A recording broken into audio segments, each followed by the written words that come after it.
পাকিস্তানিরা এই দেশের 2 লাখ নারীকে লাগিয়ে গিয়েছিল।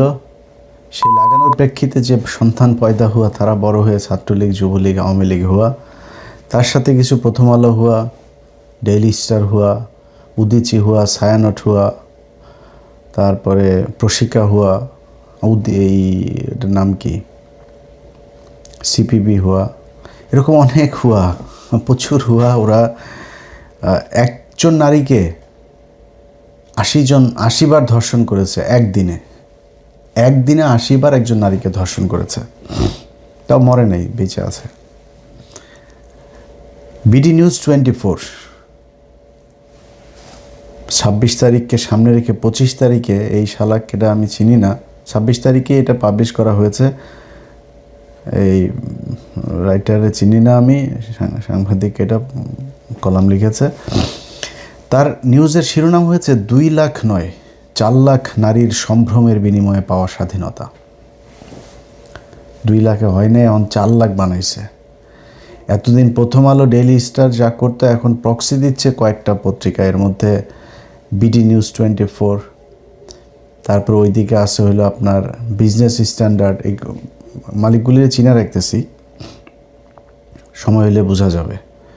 তারপরে আরও কিছু আছে, এদিকে 71 সময় টম, এগুলো তো আছে, কিন্তু একটু ঝিমায় আছে আর কি, বিএনপির চাপে একটু ঝিমায় আছে। বাট এরা সময় আসলে কিন্তু বিএনপিরও ছাড়বে না, এটা মনে রাখেন। সবার আগে বিএনপিরই ধরবে, এদের তো আমরা চেহারা সবাই চিনি। তো এই নিউজটাতে 4 লাখ নারীর কথা বলা হয়েছে। আমরা নিউজটা একটু শুরু করে তারপরে আমি খুব গুরুত্বপূর্ণ আলোচনা করব। সেখানে বলেছে 71-এ ধর্ষণের, আচ্ছা, কুমিল্লা কারাগারে বন্দি পাকিস্তানি এক কর্মকর্তার সাক্ষাৎকার নিয়েছিলেন অস্ট্রেলিয়ান ডাক্তার জিওফ্রে ডেভিস। সে কর্মকর্তা ডেভিসকে বলেছিল, বুঝেন, কুমিল্লা কারাগারে একজন পাকিস্তানি কর্মকর্তা, কিসের কর্মকর্তা নাই, নাম নাই, কিচ্ছু নাই, অস্ট্রেলিয়ান ডাক্তার জিওফ্রে ডেভিস। সবাই চিনেন না এই ডাক্তাররে? সবাই, পৃথিবীর সব মানুষ চিনে, এই কারণে ওনারা আলাদা করে কিছু বলা লাগে নাই। এই ডাক্তার বিশাল পরিচিত এক ডাক্তার, সেই ডাক্তারের সূত্র মারফত এই কলাম লেখা হয়েছে। সেখানে বলেছেন, সেই কর্মকর্তাকে ওই ডাক্তার জিজ্ঞেস করেছিলেন, তখন সেই কর্মকর্তা তাকে জিজ্ঞেস করেছিল, সব পাকিস্তানি সৈন্যরা মনে করত ধর্ষণ জায়েজ। তারা টিক্কা খানের কাছ থেকে এ বিষয়ে স্পষ্ট নির্দেশ পেয়েছিল যে যত পারো ধর্ষণ করো, যেহেতু একজন ভালো মুসলমান কখনো তার বাবার বিরুদ্ধে লড়বে না, ফলে যত বেশি সম্ভব বাংলাদেশি নারীদেরকে গর্ভবতী করো। এ থেকে একটা গোটা প্রজন্ম জন্মাবে যাদের শরীরে বইবে পশ্চিম পাকিস্তানিদের রক্ত। এই ছিল ধর্ষণের পেছনে পাকিস্তানি সৈন্যদের মনস্তত্ত্ব। তার গলায় ছিল অবহেলার সুর। যুদ্ধে তো অনেক কিছুই হয়, আমরা কি এমন করেছি? মুক্তিযুদ্ধ শুরু হওয়ার কিছুদিন পর দেখা গেল পাকিস্তানি সেনাবাহিনী অথবা তাদের দোসর রাজাকার আলবদরের হাতে ধর্ষণের শিকার হয়ে হাজার হাজার নারী গর্ভবতী হয়ে পড়েছেন। সেগুলি এখন চাকরি করে বিডি নিউজ 24-এ, প্রথম আলো, ডেইলি স্টারে, এগুলি চাকরি করে। এখন পরিবার ছেড়ে দিয়েছে তাদের, হয়ে পড়েছেন স্বামী পরিত্যক্তা। ভুলে গেলে চলবে না, গল্পটা 54 বছর আগের। শিক্ষা দীক্ষার বলে তেমন কিছুই ছিল না তখন। কোনো নারী গর্ভের সন্তান রাখতে চান না, আবার অধিকাংশই ফেলে দিতে চান। অধিকাংশই ফেলে দিতে চান। আবার কারো গর্ভের সন্তানের বয়স হয়ে উঠেছে 7 থেকে 8 মাস, ফলে শারীরিক যন্ত্রণার চেয়ে মানসিক যন্ত্রণাটা গভীর। সে সময় হাসপাতালে গর্ভপাত অবৈধ ছিল, বিধায় কেউ ঝুঁকি নিতে রাজি ছিল না। এরকম সময়ে ইন্টারন্যাশনাল প্ল্যান্ড ব্রাদারহুড, ইউএনএফপিএ এবং বিশ্ব স্বাস্থ্য সংস্থা এগিয়ে আসলো। তারা বিখ্যাত অস্ট্রেলীয় চিকিৎসক জিওফ্রে ডেভিসকে বাংলাদেশে নিয়ে আসার ব্যবস্থা করলো। ডেভিস গর্ভপাত বিষয়ক বিশেষজ্ঞ ছিলেন। বিশেষ করে মনে রাখেন, বিশেষ করে 7 মাস বয়সী ভ্রূণের গর্ভপাত বিষয়ে বিশেষ প্রশিক্ষণ ছিল তার। যারা ডাক্তার, আমি তো সন্তানের বাবা, সো আমি এইটুকু অন্তত বুঝি যে 7 মাস বয়সী একটা বাচ্চাকে গর্ভপাত করানোর বিশেষ কৌশলী ডাক্তার 1971 সালে ছিল। এগুলি যদি কোনো গাইনি ডাক্তার শোনে, সুইসাইড করে মারা যাবে সে। তারপরে শুরুর দিকে ডেভিসকে কেউ সাহায্য করতে চাচ্ছিল না, সবাই ভয় পাচ্ছিল। এরপরে তিনি হঠাৎ করেই বাংলাদেশের প্রবাসী সরকারের সহায়তায় তাদের চিঠি দিয়ে তারপরে অথরিটি দেয়। কিছুদিন যেতেই শত শত মেয়ে আসতে শুরু করলো তার কাছে, যাদের সবার গর্বে যুদ্ধ শিশু। ডেভিস একা হাঁপিয়ে উঠলেন। এত নারী ধর্ষণের শিকার হয়েছে যে তার একার পক্ষে সামাল দেওয়া মুশকিল।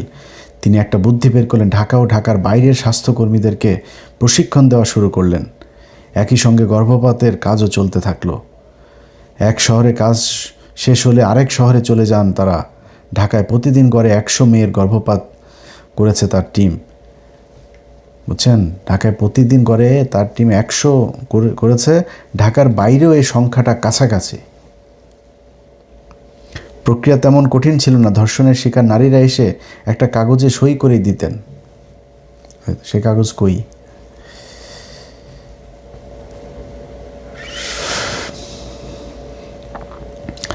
যাক, এখানে তারপরে আমি মূল অংশগুলো পড়ে শোনাই, অনেক লম্বা, আপনারা বিডি নিউজ 24 এখানে গেলে পুরোটা পড়তে পারবেন।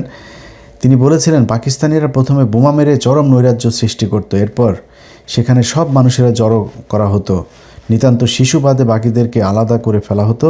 আওয়ামী লীগ ও পূর্ব পাকিস্তান সরকারের সঙ্গে জড়িত সবাইকে গুলি করে মারা হতো। তারপর মেয়েদেরকে একটা জায়গায় রেখে দেওয়া হতো, ইচ্ছেমতো ব্যবহার করতো তারা। কথায় আছে, ডাক্তার ও উকিলের কাছে কিছু লুকাতে নেই। ডাক্তার হওয়ার সুবাদে নিপীড়নের শিকার হওয়া অসংখ্য নারীর কেস স্টাডি ছিল তার কাছে। ধনী ও সুশ্রী মেয়েদেরকে কর্মকর্তাদের জন্য রাখা হতো, বাকিদের তুলে দেওয়া হতো নিম্নপদস্থ সিপাহীদের হাতে। এসব মেয়েরা সময় মতো খাবার পেত না, অসুস্থ হলে জুটত না চিকিৎসা। অজস্র নারী ক্যাম্পেই মারা গেছে। কোনো কোনো মেয়েকে একদিনে 80 বারের বেশিও ধর্ষণ করা হয়েছে। খাবার দিত না, কিছু দিত না, একটা মেয়ের 80 বারের পরেও ধর্ষণ করে। এরকম মেয়েও আবার জীবিত এসে তার কাছে সাক্ষাৎকার দিয়েছেন। তিনি আরও বলেছেন, বাংলাদেশে যা ঘটেছে পৃথিবীর আর কোথাও আমি এরকম ঘটনা শুনিনি। এমন বিভীষিকাময়ের মধ্য দিয়ে মেয়েদেরকে যেতে হয়েছিল যে অনেকে নির্বাক হয়ে গিয়েছিল। বিশাল ব্যাপার। তো যাই হোক, এরকম অনেক লম্বা ফিরিস্তি 8 বছরের শিশু থেকে 75 বছরের বৃদ্ধাকে পর্যন্ত বর্বরতার ভেতর দিয়ে যেতে হয়েছে। তো তিনিই বলেছেন, বাংলাদেশে 2 লাখ না, বাংলাদেশে 4 লাখ শিশু মারা গিয়েছে, ধর্ষণের শিকার হয়েছে। আচ্ছা, এই বিডি নিউজ 24 মানুষ কিন্তু এখন প্রথম আলো, ডেইলি স্টার এগুলোরে কিন্তু আর এখন খায় না। এই কারণে এরা এখন এই প্রক্সি দেওয়ায় কিছু পত্রিকারে দিয়ে, যেমন বাংলাদেশ অবজারভার আছে, এরকম কিছু কিছু পত্রিকা, এই যে মেঘনার মোস্তফা কামাল আছে না, আওয়ামী লীগের অনেকে টাকা পয়সা তার কাছে যায়। হইল গিয়া বিভিন্ন পত্রিকাগুলো কিনে নিচ্ছে, নানা জনের নাম দিয়ে কিনে নিচ্ছে। মূলত এই প্রথম আলো, তারপরে 71-এর মেঘনা, ওইদিকে আছে বিডি নিউজ 24, তারপরে আরও কিছু পত্রিকা, টেলিভিশন, এরা এক হয়ে তারপরে কিছু প্রপাগান্ডা ছড়ায়। এখন প্রথম আলো, ডেইলি স্টারের দিন যেহেতু শেষ, এদের আগের মতো শিরোনাম লিখলেই আর আগের মতো মানুষ খায় না। ভবন পড়া গিয়েছে, সেইখানে পাবলিক হাহা রিয়েক্ট দেয়, গালাগালি দেয়। পত্রিকা, প্রথম আলোর মতো পত্রিকা কমেন্ট বন্ধ রেখে তারপরে তারা নিউজ দেয়। এই হইল অবস্থা। তাদের বাড়ি পুড়েছে কবে, সেগুলো তারা বসে বসে সুন্দর করে সাজিয়ে আবার ফের চিত্রকর্ম দিয়ে তারা মানুষকে দেখায়। এই হয়েছে প্রথম আলো, ডেইলি স্টারের দিনের মানে বেহাল দশা। তো তারা এখন এই বিডি নিউজ 24 দিয়ে এরকম একটা করেছে, করে মানুষকে বোঝানোর চেষ্টা করছে। দেখেন ভাই, আমি 1971 সাল নিয়ে আপনাদের অনেক নিউজ করেছি, অনেক 15 মিনিটসের অনেকগুলো খুব মানে স্টাডি করা, একদম নথিপত্র দিয়ে তারপরে আপনাদেরকে দেখানো হয়েছে। তো সেইখানে আপনারা দেখেছেন, আমি আমার নিজের কোনো বক্তব্য আপনাদেরকে শোনাই নেই। আমি যেসব বইগুলোর কথা বলেছি, বইয়ের পৃষ্ঠা নাম্বার পর্যন্ত আপনাদেরকে বলে দিয়েছি। সেখানে গিয়ে আপনারা দেখে এসেন যে কি বলা হয়েছে।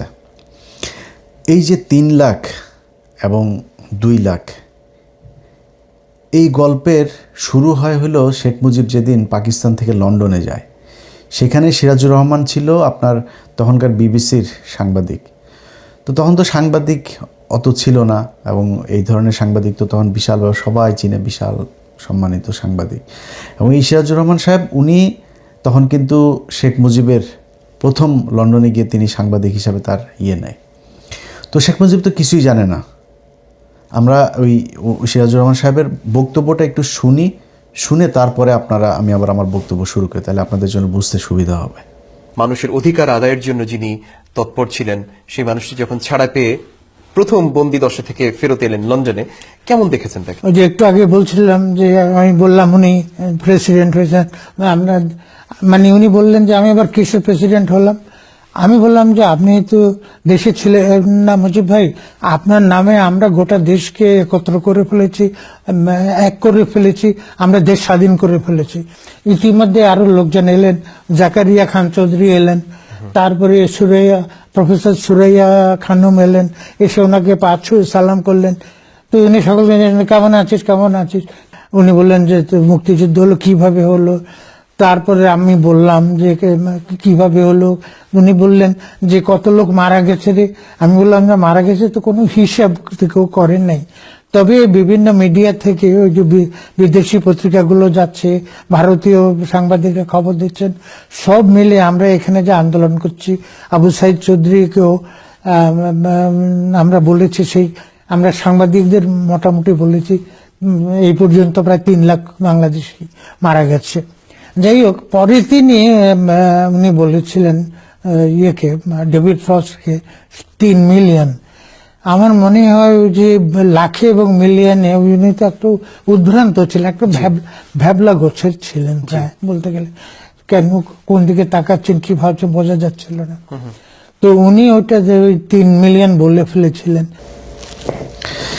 দেখেন, সিরাজুর রহমান সাহেব নিজে স্বীকার করেন, তখনকার মানে প্রত্যক্ষদর্শী তিনি বলছেন যে এই 3 লাখকে সে 3 মিলিয়ন বানিয়ে, 3 লাখ এটা বিশাল বড় সংখ্যা, বিশাল বড়। 3 লাখ মানুষ যদি মারা যেয়ে থাকে তাহলে এটা বিশাল বড়। শেখ মুজিব জীবিত থাকা অবস্থায়, সরকার প্রধান থাকা অবস্থায়, স্বাধীন দেশে তিনি একটা কমিশন তৈরি করেছিলেন। সেই কমিশন সব মিলায় লোক পেয়েছিল 7-8 হাজার মানুষ মারা গিয়েছে।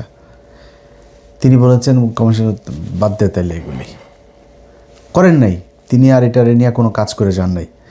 এখন আমাদের সামনে যেই চ্যালেঞ্জ, ধরেন আমি যে কথা আপনাকে বলছি, আমি তো অনেক উগ্র কথাবার্তা আমার মুখ দিয়ে বের হয়, আমি ধরেন মানে সবসময় নিজের মেজাজ কন্ট্রোল রাখতে পারি না, আমার দোষ আছে, আমার কথা আপনার বিশ্বাস করার দরকার নেই। আবার আমি কিন্তু বায়াসও হইতে পারি, আমি কট্টর জামাতের লোক হইতে পারি, কট্টর বিএনপির লোক হইতে পারি, কট্টর আওয়ামী বিরোধী, ইন্ডিয়া বিরোধী হইতে পারে, পাকিস্তানের পক্ষের লোক হইতে পারি, পাকিস্তানের এজেন্ট হইতে পারি না অনেক কিছু। আমার কথা বিশ্বাস করার দরকার নাই। আপনি নিজে প্রশ্ন করবেন যে বাংলাদেশে 30 লাখ মানুষ মারা গিয়েছে, 30 লাখ মানুষ যদি মারা যায়, 68,000 গ্রাম, এই 68,000 গ্রামেরে আপনি যদি 30 লাখ দিয়া ভাগ দেন, তাহলে প্রায় 45 জন করে মানুষ এক গ্রামে মারা যাবে। 2 লাখ নারীকে যদি ধর্ষণ করা হয়, 68,000কে দিয়ে যদি আপনি ভাগ দেন, এক এক গ্রামে 3 জন করে নারী পড়বে। আপনারা আমি একজন বিবেকবান, যার মস্তিষ্ক ঠিক আছে, পাগল না, উন্মাদ না, শিশু না, তাদের সবার কাছে আমি প্রশ্ন করলাম, ভাই কার গ্রামে 45 জন মানুষ মারা গিয়েছে আর কার গ্রামে 3 জন করে নারী? আপনি না, আপনি একজন মানুষ। এখন তো সোশ্যাল মিডিয়ার যুগ, আপনার বন্ধু আছে সিলেটে, যার বাড়ি তার বরিশালের, রংপুরের আছে, রংপুরের চিটাগাংয়ের আছে না, আপনি সবাই জিজ্ঞেস করেন, আপনার ফেসবুকে পোস্ট করবেন যে ভাই কার কার গ্রামে, মানে অনেকে এখন আবার বলে যে যারা ধর্ষিত হয়েছে তাদেরকে বলা যায় না, আরে বাংলাদেশের এমন মাখি আছে সে কিনা টাকা নিয়ে, আমি আমার 21 টিভির খবর জানি, আমাদের 21 টিভিতে এক মাগি ছিল, মুশফিকা নাজনীন। এই 12 ভাতারিরে জিনিস ভালো ছিল না, এই কারণে অবশ্য ওই কাজ করার লোক ছিল না তেমন, কিন্তু গণজাগরণ মঞ্চের বিশাল কর্মী। এই মাগিটা লোকের টাকা দিয়া, আমরা তো একই প্যানেলে কাজ করতে গিয়েছি, আমি প্যানেলে গিয়েছি, ওইখানে দেখছি যে প্যানেলে রেকর্ড হচ্ছে ক্যাসেট। তখন দেখি যে এক মহিলা বক্তব্য দিচ্ছে, সম্ভবত ওই যে ইয়েদের ওই দিকের মেজর সুমনদের বাড়ি কোথায়, ওই যে হবিগঞ্জের ওই দিকে, ও হবিগঞ্জের ওইখানকার একটা মহিলা সে বক্তা, এবং সে খুব বিখ্যাত আপনার বীরাঙ্গনা, সবাই চিনে, প্রতি বছর তার করে, তো করে তারপরে আবার ওই সাংবাদিক আবার এই টাকাটা দিচ্ছে, তো ক্যামেরা অন ছিল, বলছে যে খালা নেন, আর এই যেভাবে দিচ্ছেন এইভাবেই সবাই দিয়েন। এটা 2011-12 সালের কথা। আমি কিন্তু ভাই এই গণজাগরণ মঞ্চ যদি বাংলাদেশে না হইতো আর আমি নিজের চোখে না দেখতাম, আমি কিন্তু হাফ আওয়ামী লীগ থাকতাম সারা জীবন। কারণ হলো ওই কিছুটা ছিল যে পাকিস্তানিরা বোধহয় আসলে কিছু খারাপ কাজ করে গিয়েছে, শেখ মুজিব একটা নবী রাসূলের পর্যায়ের একটা লোক ছিল, শেখ মুজিবের ব্যাপারে তো আমার কোনো সন্দেহই ছিল না, বিশাল ভালো একটা খুব দেশপ্রেমিক। ওর সত্যি কথা বলছি ভাই, ওর শুনলে আমার এই পশম দাঁড়ায় যাইতো তার আগ পর্যন্ত, ছোটোবেলা থেকেই এটা দেখে এসেছি। কিন্তু শালার জিনিসপত্র জানার পরে, পড়ার পরে এখন বুঝতেছি যে সে শালা যে কত বড় বদমাইশ মাল। তো আমিও কিন্তু বিশ্বাস করতাম যে এরকম কিছু তো হয়েছেই। এখন আপনারা জিজ্ঞেস করলাম, আপনার যত মানুষ আছে আপনি ফেসবুকে পোস্ট করবেন, করে তারপরে সবাইকে জিজ্ঞেস করবেন যে ভাই কার কার গ্রামে কতজন নারী ধর্ষণ হয়েছে আর কতজন মানুষ মারা গিয়েছে, একটু কমেন্ট করে জানান। এটা তো আপনার জন্য খুব কঠিন কিছু না, তো আপনার ঘরে ঘরে যা জিজ্ঞেস করতে হবে না। আপনার সবার ফেসবুক আইডি আছে, পেজ আছে, পরিচিত একজনের পেজ আছে, সবাই বলেন, প্রথম আলোরে বলেন, ডেইলি স্টার বলেন, এই বিডি নিউজ 24-এ বলেন যে তুই বেটা পোস্ট কর, আমরা একটু দেখতে চাই যে সারা বাংলাদেশ থেকে কত মানুষই করে। কেউ আজ পর্যন্ত করে নাই এই জরিপ, কোনো সরকার করে নাই। কারণ কি? এটা ভারত করতে দেয় নাই, তাই করে নাই। আমি বাংলা এডিশনকে আমরা একটা কাজ শুরু করেছিলাম, তো সে কাজ এখনও চলছে আমাদের। আমরা মন্ত্রণালয় থেকে খোঁজ নিলাম যে আমরা বীরাঙ্গনাদের নিয়ে প্রথম করতে চাই, আমরা জানতে চাই আসলেই যদি কেউ ধর্ষিত হয়ে থাকে, মারা তো গিয়েছে, যুদ্ধে তো মানুষ মারা গিয়েছে, যুদ্ধে মুক্তিযুদ্ধে অনেক অরিজিনাল মুক্তিযোদ্ধাও আছে, তা আমরা এটা একটু জানতে চাই কতজন আসলে মুক্তিযোদ্ধা, কতজন মারা গিয়েছে, কতজন ধর্ষিত হয়েছে, জেনুইন যারা তাদের প্রতি তো আমরা আমাদের রেসপেক্ট দেখাইতে হবে। ওদেরকে যদি বলে প্রতি মাসে 1 কোটি করে টাকা দিবে, আমার কোনো সমস্যা নেই। কিন্তু এই প্রথম আলো গতকালকে নিউজ করেছে 8,000 সরকারি চাকরিজীবী যারা মুক্তিযোদ্ধার সনদ দিয়ে চাকরি নিয়েছে তাদেরকে ভুয়া মনে করা হচ্ছে। প্রথম আলো নিউজ করছে, কিন্তু প্রথম আলোরে বলেন যে ভাই এই যে মুক্তিযোদ্ধাটা হয়েছিল এই ইতিহাসটা ভুয়া, এটারে নিয়ে আপনারা একটা অনুসন্ধান করেন, সারা দেশে একটা জরিপ করেন, করে তারপরে আমাদেরকে এটার একটা রেজাল্ট দেন বা খুঁজে বার করেন কতজন জেনুইন মানুষ মারা গিয়েছে। 30 লাখ মানুষ তো মারা গিয়েছে, তাদের আত্মীয় স্বজন আছে, এটা তো আর 300-400 বছর 1000 বছর হয়ে যায় নাই, এখনও ওই প্রজন্মের মানুষ, ওই সময়ের মানুষ আপনার জীবিত আছে, নিজের চোখে দেখেছে। তাদের কাছ থেকে নেন, তাদের পরিবারের কাছে যা খোঁজ নেন। এটা করবে না, কোনো সরকারও করবে না। একমাত্র যদি জামাত ক্ষমতায় আসে তারা করতে পারে, কিন্তু তারা আমি নিজেও চাই না তারা করুক। আমার মনে হয় তারা এটাতে হাত দিবে না, কারণ তারা দিলে আবার বলবে তাদের তো দোষের অভাব নাই, তাদেরকে দেওয়া করানো দরকার। কিন্তু বিএনপি একমাত্র দল ছিল যারা চাইলে এটা করতে পারে। আমি জানি না তারা করবে কি না, মনে হয় না তারা করবে। কেন করবে না? ইন্ডিয়া করতে দিবে না। ইন্ডিয়ার সমস্যাটা কোথায় দেখেন, ইন্ডিয়ার বিষয় হলো মুক্তিযোদ্ধাটাকে নিয়ে এমন কিছু প্রোপাগান্ডা তারা ইস্টাবলিশ করেছে গত 55 বছরে, এটা দিয়ে আমাদের বাংলাদেশের মানুষের ভিতরে বিশাল ক্ষোভ থাকবে পাকিস্তানিদের প্রতি। পাকিস্তানিরা খুব খারাপ, পাকিস্তানিরা লক্ষ লক্ষ দেন, 2 লাখরা এখন 4 লাখে নিয়ে এসেছে। তো আমি বাংলা এডিশন থেকে শুরু করার পরে আমরা কয়েকজন নারীর বক্তব্য নিলাম। ঢাকা ডিভিশনে মুক্তিযোদ্ধা মন্ত্রণালয়ের হিসাব অনুযায়ী 69 জন ধর্ষিত হয়েছে। সারা বাংলাদেশে ধর্ষণের শিকার হইল, বীরাঙ্গনা হইল 523 জন। কতজন? 523 জন। আমরা যেটা ছোটোবেলা থেকে শুনেছি 2 লক্ষ মা বোনের সেটা মেরে তারপরে পাকিস্তানিরা এই করছে, শুনছেন না? এগুলো শুনে এসেছি। কেউ তো হয় না, এই কারণে বকাটা দিলাম, আমাকে ও গায়ে নিয়েন না। যদি হয়ে থাকে, কেউ যদি পেয়ে থাকেন আমার জানায়েন, আমি তার রেসপেক্ট জানাবো। আমি প্রয়োজনে মানে এটার জন্য সারা জীবন তার জন্য আমার ইনকামের একটা অংশ আমি তারে দিয়ে দেব, যে সে দেশের জন্য সে এই সম্ভ্রম হারিয়েছে, যদি কেউ থেকে থাকে। যত তারকা বীরাঙ্গনা দেখেন না, ওইটা আরও বেশি চাউরা। দেখবেন বাংলা এডিশন ঢাকা ডিভিশনের 69 জনের পাইল মুক্তিযোদ্ধা মন্ত্রণালয়ের হিসাব অনুযায়ী ঢাকা বিভাগে 69 জন ধর্ষিত হয়েছে। আমরা সব জায়গায় গেলাম, একজন নারীকে পাইলাম, সে বিখ্যাত বীরাঙ্গনা, বিখ্যাত, সবাই চেনে তারে, একদম এলাকায় যা বলার সাথে সাথে আমাদের টিম গিয়েছে, চিনে ফেলেছে। তার বক্তব্যটা একটু শুনি যে সে কত বড় মাপের একটা বীরাঙ্গনা ছিল। চলেন। আমার নাম শেখ ফাতেমা আলী, পাক শাকের কাজ করতাম। তখন বললো যে কে কোন কাজ করতে পারবি বল। আমি কে ভাই, আমি একটা বিস্ফোরণ তৈরি করি যুদ্ধের মধ্যেই। তখন আমি কি করলাম, একটা পাঁচফোড়ন তৈরি করলাম, কিছু ছাই, তামুকের ফাঁকি, মরিচের ফাঁকি দিয়ে ছোট্ট ছোট্ট করে গোল্লা বানাইয়া এক একজনের হাতে দিতাম। অনেক মানুষ ছিল, এদেরকে হাতে দিতাম, ওরা গাছের আগায় আগায় থাকতো। যখন ওইটা যে তখন পড়তো, তখন ওরা আসলে পরা ছিঁড়ে মারলে পরা ওকে নাক মুখ চোখ মুখ কানা হয়ে যেত গা। তখন ওদের অস্ত্র মস্ত্র আমরা চিনে এনে মুক্তিযোদ্ধাদেরকে দিতাম। বহু অপারেশন করছি আমরা নিজের হাতে, না হইলে কমসে কম আমার এই হাত দেয়, না হইলে 2 থেকে 500 আমি মারছি। আমি 11 জনের জীবিত অবস্থায় তাদের পুরুষঙ্গ কেটে লেছিলাম কাঁচি দিয়া, বব কাঁচি দিয়ে কাইটটা আমি টাকি মাছের মতন সুটকি দিছিলাম। চিন্তা করছেন কত বড় মাপের একজন মুক্তিযোদ্ধা, 300-400-500 আর্মিরে সে একলা মেরে ফেলছে। তার উপরে আবার 13টার নুনু কাইটা শুটকি বানায় রাখছে, আবার বিস্ফোরণ বানিয়েছে, আটা ময়দা সুজি দিয়ে হালুয়া তো বিস্ফোরণ বানিয়েছে। ওই বিস্ফোরণ দিয়ে 400-500 আর্মি মেরেছে সে। এই মহিলারে দেখে আজকে 2026 সাল, 1971 সালে যুদ্ধ হয়েছে, ওইদিকে 30 এদিকে 26, 56 বছর। ওই সময় যদি কেউ ধর্ষিতা হইতে হয়, ধর্ষিত ধরেন 3 বছরের মেয়েও তো ধর্ষিত হয় এখন, আমরা অ্যাবসেন্ট ফাইল দেখেছি, তো এরকম অনেক কিছু তো দেখি দুনিয়ায় হইতে পারে।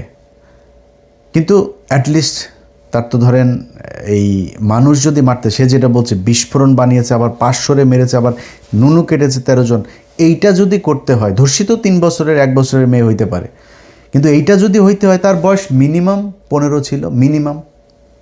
তাহলে ওইদিকে 15 হইতে হবে, আর এই যে 30 আর এদিকে হলো 26, 56 আর 15 যদি হয় তাহলে ধরেন 70 বছর তার বয়স। এই মহিলারা দেখি কি আপনাদের 70 বছর মনে হয়েছে?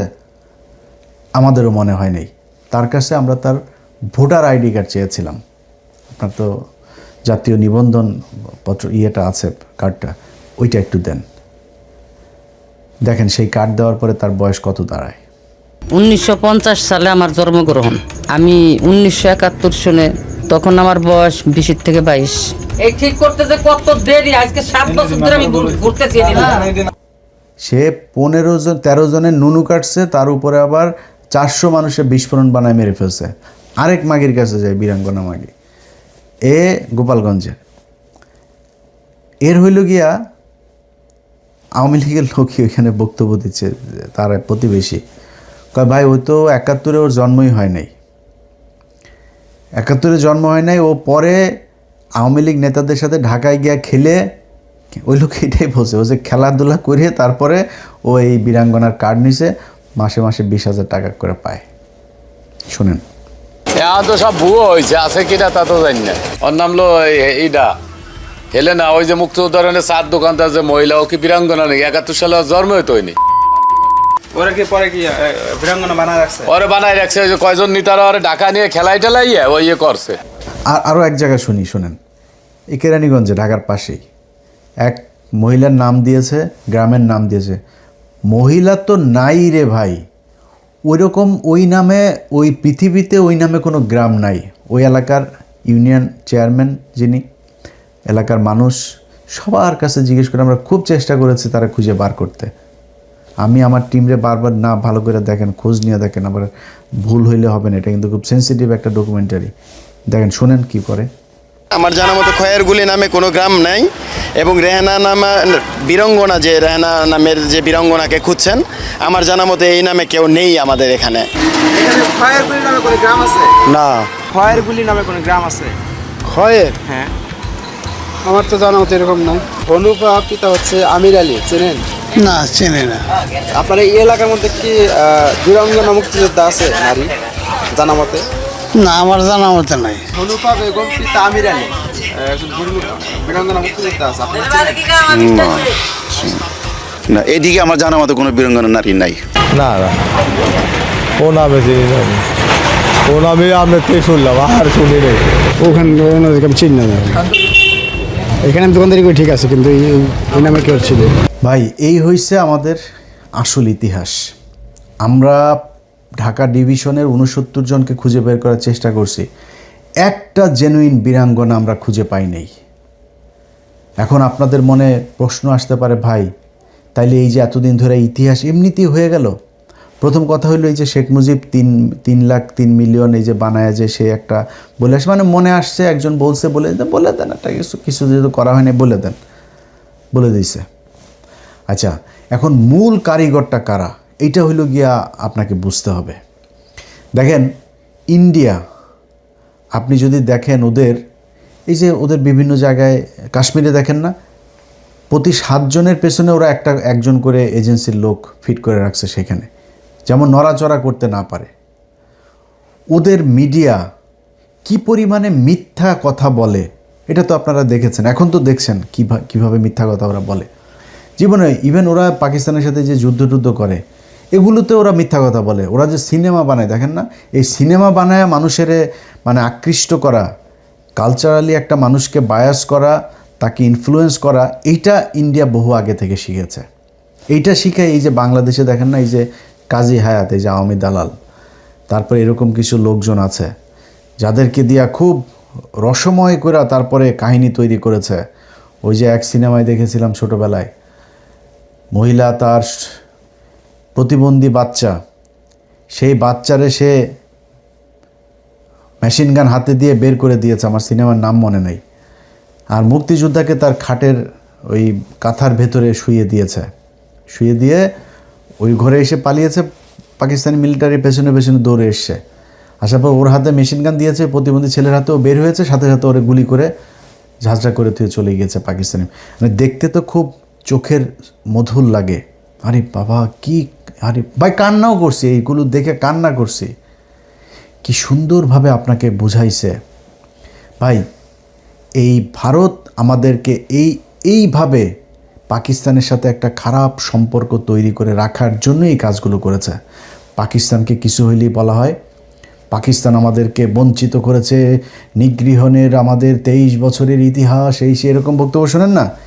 এই যে এই বক্তব্যগুলো ভারতের তৈরি। পাকিস্তান আমাদেরকে বিশাল আকারের বঞ্চনার শিকার করেছে। পাকিস্তানের যে কটা মিল, কল, কারখানা যা দিয়ে গিয়েছিল সব কটা এই স্বাধীন 55 বছরে আমরা আস্তে আস্তে সব বন্ধ করে দিয়েছি। এটাই হচ্ছে আমাদের বঞ্চনার পরে এখন উন্নত জীবন, বীরের জাতি আমরা এখন। এই পাকিস্তানের সাথে ধরেন কিছু এই কয়দিন আগে দেখলাম ওই যে ফজা পাগলা, এই শালা ভুয়া মুক্তিযোদ্ধা আরেকটা। এই ভুয়া মুক্তিযোদ্ধা ওই দিন বলতেছে আমাদেরকে সেনাবাহিনীতে যেতে দেয় নাই আমাদেরকে। শালা তুই সেনাবাহিনী হইতে পারবি? তো সেনাবাহিনী হওয়ার ক্ষমতা আছে, তুই কেমনে হবি সেনাবাহিনী? সেনাবাহিনী হওয়ার যার ক্ষমতা আছে, যার মেধা আছে, যার ওই এখন আমাদের বাংলাদেশের এই যে মাজা ভাঙা যে সেনাবাহিনী, এইটারও তো আপনার এইখানে করতে গেলে যখন আপনার ওই যে ওদের ট্রেনিং চলে, এই ট্রেনিং করতে গেলে ভাই আপনি আমি আমাদের পক্ষে সম্ভব না তো। এটার জন্য আলাদা ওই মানুষ আছে, সেই তাদের ওই মেধা, ওই শারীরিক যোগ্যতা, শারীরিক উচ্চতা, সক্ষমতা, গড়ন, মেধা সব কিছু থাকতে হবে। তো এগুলো ছাড়া তো আপনি পারবেন না। হঠাৎ করে আপনার সামনে একটা প্লাস্টিকের সাপ ফেলাই দেবে, জীবন্ত সাপ ফেলাই দেবে, আপনি আপনার মুভমেন্ট কি? আপনি রাতে ঘুমান কিভাবে? কোন দিকে ফিরা ঘুমান? উপর হইয়া ঘুমান কিনা? নাক ডাকেন কিনা? একটা সেনাবাহিনীর বহুত কিছু দেখে তারপরে সেনাবাহিনীর অফিসার নিয়ে করা হয়। তার যে ট্রেনিং, এই ট্রেনিং আপনাকে করার জন্য শারীরিকভাবে সক্ষম হইতে হবে, নাহলে তো আপনার দিবে না। তো পাকিস্তানের কি বাংলাদেশের কেউ সেনাবাহিনী হয় নাই? জিয়াউর রহমান সেনাবাহিনী হয় নাই, মেজর জলিল সেনাবাহিনীতে যোগ দেয় নাই। বাংলাদেশের সেনাবাহিনীতে তখন কেউ ছিল না, এই যে মুক্তিযুদ্ধে যারা এসেছিল তারা সবই তো বাংলাদেশের সেনাবাহিনী। তো তারা হয় নাই, তারা কেমনে হইল? কিভাবে তারা করলো? এখন আজকে আপনারা সরাসরি আমি সব বর্তমান দিয়ে আপনাদেরকে উদাহরণ দিই, খুব ডিপে যায় আপনার ইতিহাস পড়ারও দরকার নেই, জানারও দরকার নেই, কারোর কথা বিশ্বাস করবেন না, এটা হইলো কি আপনার মূল পয়েন্ট। এইটা কারোর কথা বিশ্বাস না করে আমার কথাগুলো শুনে আপনি নিজেরে পরীক্ষা করবেন। ধরেন আজকে বাংলাদেশ পাকিস্তান আবার ফের এক হইল, কথার কথা হয়ে তারপরে মনে করেন বলল এখন এক হয়ে গেলে বাংলাদেশ আর পাকিস্তানের যে ক্রিকেট টিম, এই ক্রিকেট টিমটা কি হবে? এক হবে না, তখন তো এক দল হবে। এক দল যখন হবে, এখন যদি আপনি বলেন যে পাকিস্তানের টিমের থেকে বাংলাদেশ টিমের, এখন তো তাও বাংলাদেশ টিমের অবস্থা তাও তুলনামূলক ভালো আছে। আজ থেকে 10 বছর আগেও যদি হিসাব করি, যদি বলা হয়তো পাকিস্তান আর বাংলাদেশ মিলে একটা টিম বানানো হবে, তো বাংলাদেশের কয়জন চান্স পাইতো? সর্বোচ্চ সাকিব আল হাসান চান্স পাইতো, আর কি একজনও ছিল বাংলাদেশে যে কিনা, ইভেন এখনও আপনি কতজন পাকিস্তান দলে যা চান্স পাবেন?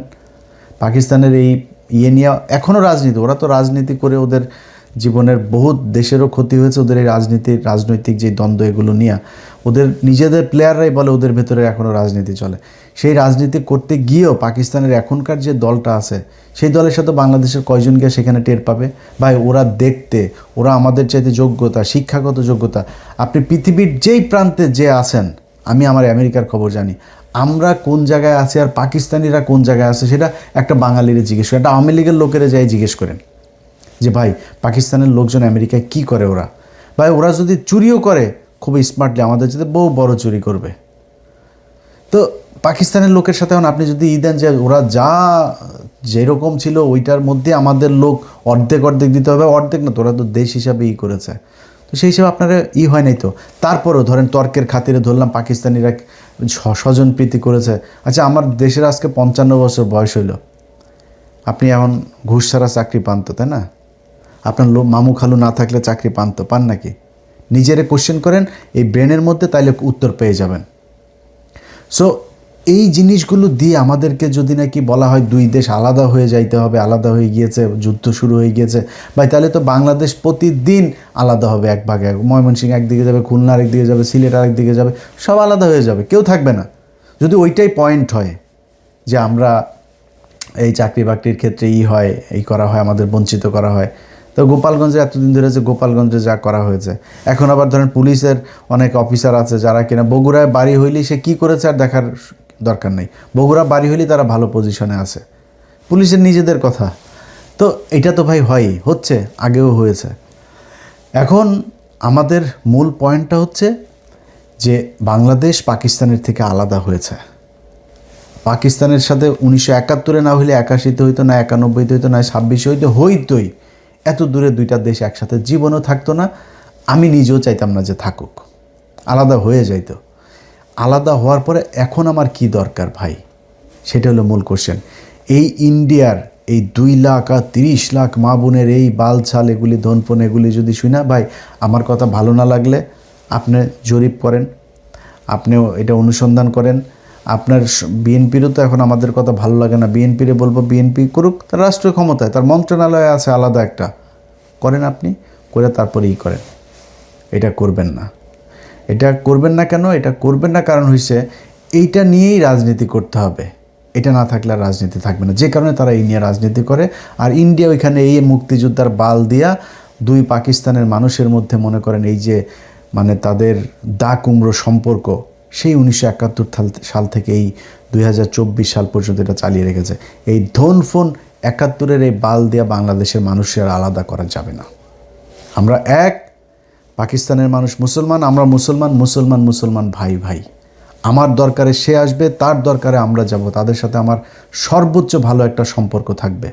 আজকে পাকিস্তানের আমরা মনে করি যে পাকিস্তানে মনে খালি কিছু মসজিদের মধ্যে বোম টোম পড়ে থাকে, এটাই পাকিস্তানে যায়। পাকিস্তানের যেসব ব্লগাররা গেছে তাদের কাছে এখন পাকিস্তানের শত মানুষ ওইখানে ট্রিটমেন্টের জন্য যায়, আন্তর্জাতিক মানের হসপিটাল রয়েছে তাদের, করাচি, লাহোর এইসব জায়গায় যায়েন। কি হসপিটাল আপনি গুগলে সার্চ দেন, তাদের যেই আপনার আমাদের বুয়েটের মতো তাদের ওইখানে যেই মানের বিশ্ববিদ্যালয় আছে, ভাই তারা আমাদের যেই 23 বছরে বিশাল নিবৃত করে গিয়েছে বলা হয় না, এই 23 বছরে এই যে বুয়েট যা দেখেন এই পাকিস্তান করে দিয়ে গিয়েছিল সেইটাই করে খাচ্ছে এখনও। এই যে আজকের আর্মির যে না, আর্মির আমাদের যে DOHS আছে না, এরা কি সুন্দর করে বাসা এইটাও পাকিস্তানের করা। পাকিস্তানের ওইটার নাম হলো DHA, আমাদের এটার নাম দিয়েছে DOHS। এই যে মিলিটারি হাসপাতাল, এই হাসপাতালগুলো তাদের আইডিয়া, তারা করছে এগুলো। তাদের যেই ভালো ভালো জিনিসগুলো সেইটার উপরে বেস করে এখনও দেশটা টিকে আছে, এর বাইরে কিচ্ছু করতে পারেন নাই। পাকিস্তানের সাথে আমাদের কোনো সমস্যা নাই, এবং পাকিস্তান যে এই যে 71 এই কাজগুলি করে নাই, এটা এই যারা বলে যে BD News 24, তারপরে যে প্রথম আলো, ডেইলি স্টার, টেলিস্টার যা যা আছে, এরা যে বলে না, এরাও কিন্তু জানে এটা যে বানানো। আপনি তার এই যে BD News 24 এই নিউজটা ভালো করে পড়লে দেখবেন যে রসালো এক উপন্যাস, সে একদম ভুয়া মিথ্যা কথা। 7 মাসের বাচ্চারা বলে গর্ভপাতের আবার বিশেষজ্ঞ সে ওই সময়ের। তো এই মিথ্যা কথাগুলো তারা কেন বলে? এগুলো বলার পিছনে একটা বিশাল স্বার্থগত কারণ আছে। এই নিজেদের স্বার্থ নিয়েই তারা বাংলাদেশের বিরুদ্ধে গিয়ে ভারতের হয়ে কাজ করে, কারণ ভারত কিছু টুলস তারা বাংলাদেশে রেখেছে। এই যে উদিসি, তারপরে ছায়ানট, সাংস্কৃতিক, তারপরে এই যে এদিকে পত্রিকা, প্রথম আলো, ডেইলি স্টার, BD News 24, এরকম বিভিন্ন জায়গায় আপনার কি বলে চাকরিজীবী, পেশাজীবী, এরকম বহু জায়গায় তারা ইন্টেলিজেন্সের ভেতরে তাদের লোক তারা রেখে দিয়েছে। তাদের কাজ হলো খালি গুতাগুতি করে খালি পাকিস্তানের সাথে সম্পর্কটা খারাপ রাখবে। তোরা বাঙালি এনে পিসা মারবো, তোরে কিচ্ছু বলতে পারবে না, পাকিস্তানের কাছে যাইতে খাউমাউ করে কাঁদতে যাইতে পারবে না, পাকিস্তান যেন তোরা সাহায্য করতে না আসে, তোর সাথে পাকিস্তানের সম্পর্ক ওই রকম বানায় রাখবো। এইটা ভারত চায়, যেই কারণে আমাদের এই লোকগুলো এরকম করে। এগুলো কারা কারা করে, কেন করে, এটা পরের ভিডিওতে আপনাদেরকে আমি জানাবো। আজকের ভিডিও অনেক বড় হয়ে যাচ্ছে, যে কারণে ওই আলোচনায় আজকে গেলাম না। তবে এই যে কাজগুলো করে, এগুলোর পেছনে কিন্তু তাদের একটা বিশাল উদ্দেশ্য নিয়ে তারা খুব সুনির্দিষ্টভাবে আপনাদের সাথে ব্রেন গেম খেলে। এই ব্রেন গেম খেলার বাংলাদেশে 2024 সালের যে বিপ্লব হয়েছে, এই বিপ্লব এই খেলা শেষ করার জন্য হয়েছে। পাকিস্তানের সাথে আমাদের সম্পর্ক ভালো রাখতে হবে, এটা পাকিস্তানের জন্য না, বাংলাদেশের জন্য পাকিস্তানের সাথে আমাদের সম্পর্ক ভালো রাখতে হবে। যার যার সাথে দরকার হয়, আমাদের একমাত্র শত্রু ইন্ডিয়া, এটা মাথায় রাখতে হবে।